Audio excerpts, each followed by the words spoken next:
Last week's game against SIU. Good team. They do a good job there at SIU. The quarterback's a real deal. They have tremendous skill players. Hats off to their defensive coordinator. He kind of switched gears once we had some injuries at quarterback, which proved to be one of the differences in the game. Brought a bunch of pressure, different looks. They do a good job of getting after the passer. So we had our chances. We were 20-23 midway through the third, and came up a little bit short. I thought the guys fought hard, played hard for the majority of the game. We have to continue to build consistency within our football program. We show flashes of a really high-quality football team, and then other times, that's not the case. It's our job as coaches to make sure we can put a consistent product on the field, and that's what we plan to do. Got another huge opportunity, another top 10 team coming into Plaster Stadium in the Bison, an angry Bison team that is coming off a loss. So everyone knows how they respond after losses, and they'll be coming in here trying to prove a point. It's our job to make sure we put a good product on the field and make sure that we're ready to go and have a good week of practice and solidify some things moving forward. What's the status of Jacob? Status of Jacob for right now, he is day-to-day. He has actually a doctor's appointment at about 2 o'clock today. So we'll be able to give some more information after that. Again, after the game, we kind of talked about some of his issues, and there's nothing to hide. Everyone can clearly see it. He had a shoulder, and then we're going to check in on his knee too. When he took the slide, it looked like it got jammed up a little bit. So we're just going to do a full workup on Jacob to make sure he's okay, and when he's ready to go, he'll go. And a few more just to touch on. Grant Goodson came out with an ankle. I think he's going to be okay. He's still in a boot today, but I think he will be able to work in later on in the week. Vaughn Young is day-to-day. He took a pretty good shot there in the third quarter, was able to shake it off. But, again, we're going to have him assessed by the team doctor around 2 or 3 as well. That sounds more encouraging than what you were after the game with Jacob.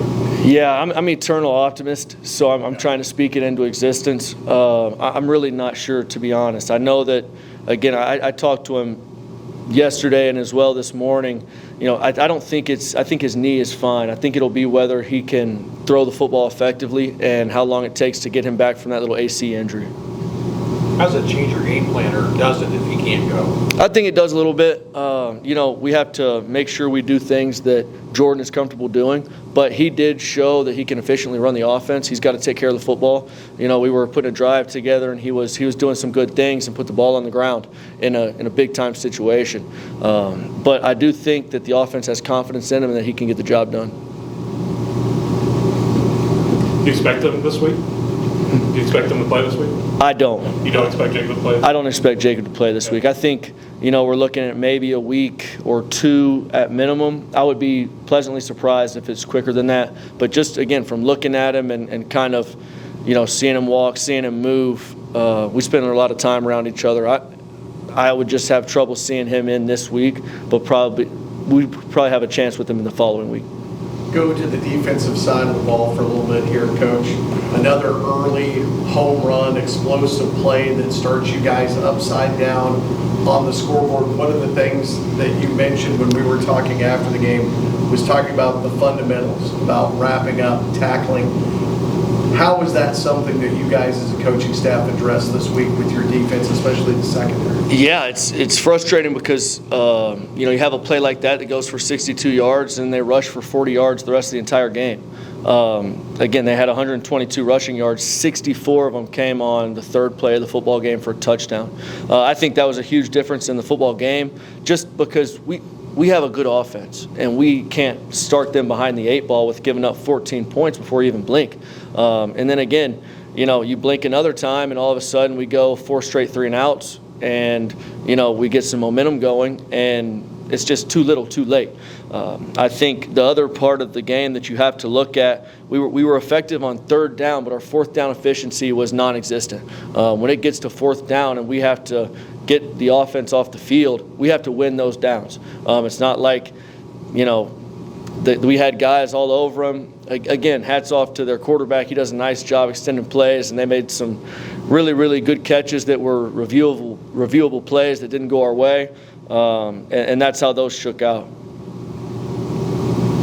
The adjustments you guys made in the second half to where you were slowing them down, you were doing better against the run, held them to negative 10 yards in that second half, and now you go up against a team that's known for its rushing attack, being one of the better teams, the best team of the last decade at running the ball. Just what can you bring over from that second half, defending the run, to maybe slow down the Bison this week? Yeah, we definitely need to carry over the momentum.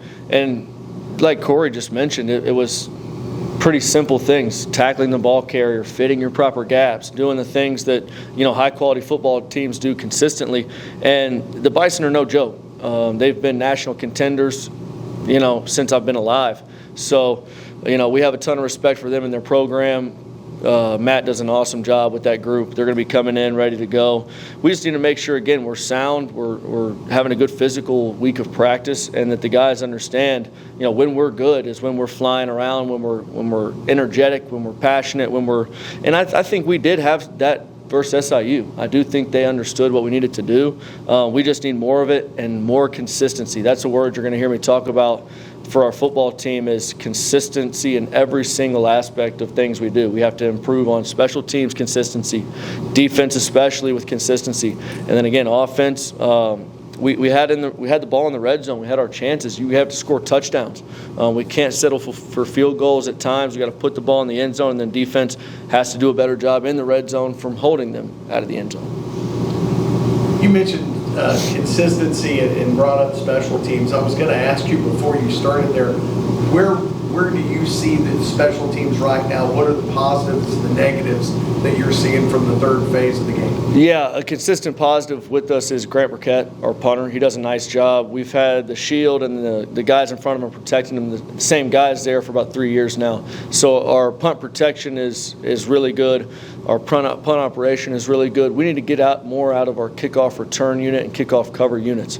Kickoff return, we were forced to fair catch the football a few times, which I don't love to do. I want to make sure that we have guys back there that can create big plays and catch the ball with confidence and go try to score and change the game. We have to have that third phase be one of our best phases in order to win big football games. Much different is this ground game than what you guys have played, because this is one that just wants to punch you in the mouth with the fullback and everything as well. Yeah, you're going to see all kinds of big bodies out there. They've got 31 personnel, 22 personnel, 22T. You're going to see a running quarterback.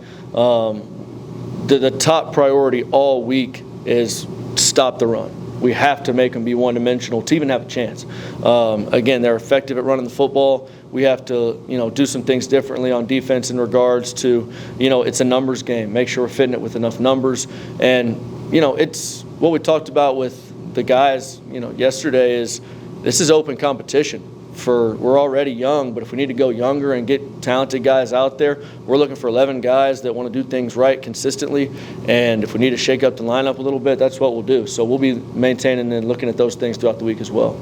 For Jordan, probably getting his first start, just how much is that going to help him to go through a whole week of being that starter and having an offense that you guys game plan around him and his strengths to be able to go into a game instead of coming off the bench like he's done a couple times this year? Yeah, I think it'll help him tremendously. I think that gives him a lot more confidence. And that's kind of the reason with Jacob, if it's even close, we're going to do what's right by the young man and make sure that he's not pushing himself into a situation that he is going to be vulnerable. And I think that'll help Jordan tremendously because, again, you get to take all the reps with the ones. You get to understand the guys around you. You get to identify playmakers and opportunities within the game. And, our offensive staff has done a really nice job. I think they'll continue to put good game plans together, and I think we'll be effective.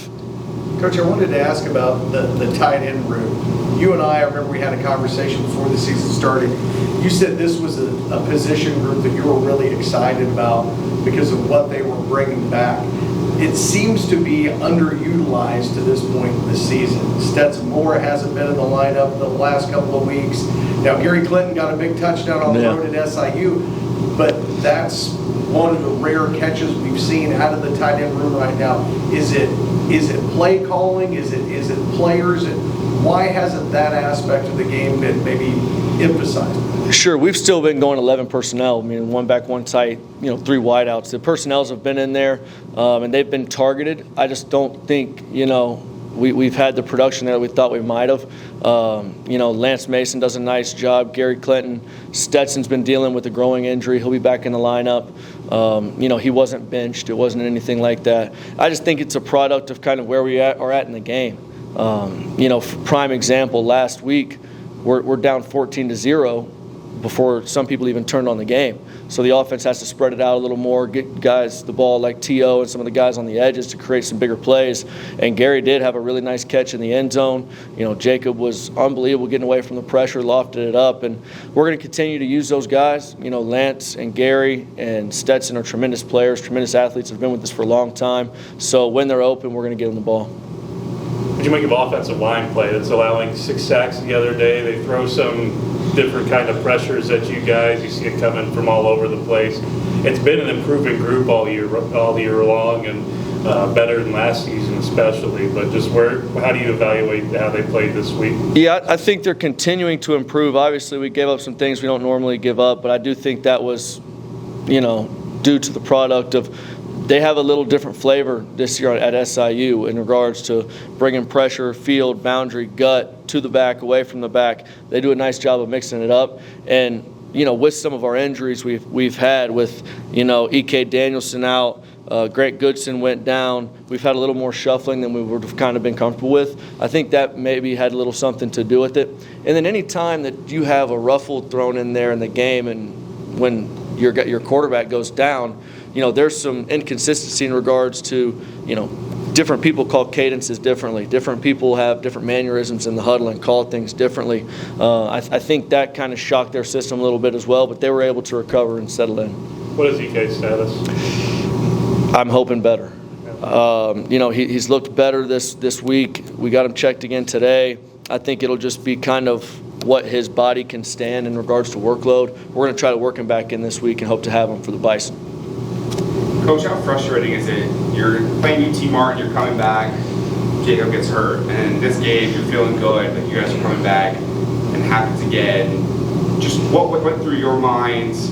How you guys keep dealing with this? Yeah, it's certainly not a super enjoyable feeling when you're rolling and then something comes up, but you have to control what you can control. No one's going to feel sorry for us. No one's going to pat us on the back and give us attaboys for almost. We're not that kind of group. We don't believe in that. We know that we believe in our process. We believe in the locker room.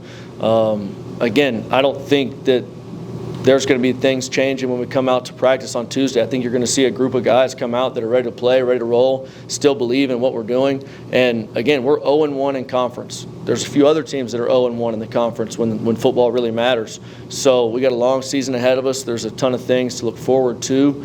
And, I believe and trust in what we're doing, and we got a good thing going on. We got good players, good staff. We just got to tie it all together. Again, I say it all the time. We're a group of players and, other things that have not had a ton of time together. We haven't been in the fire together very long, and I think our team will consistently get better throughout the year.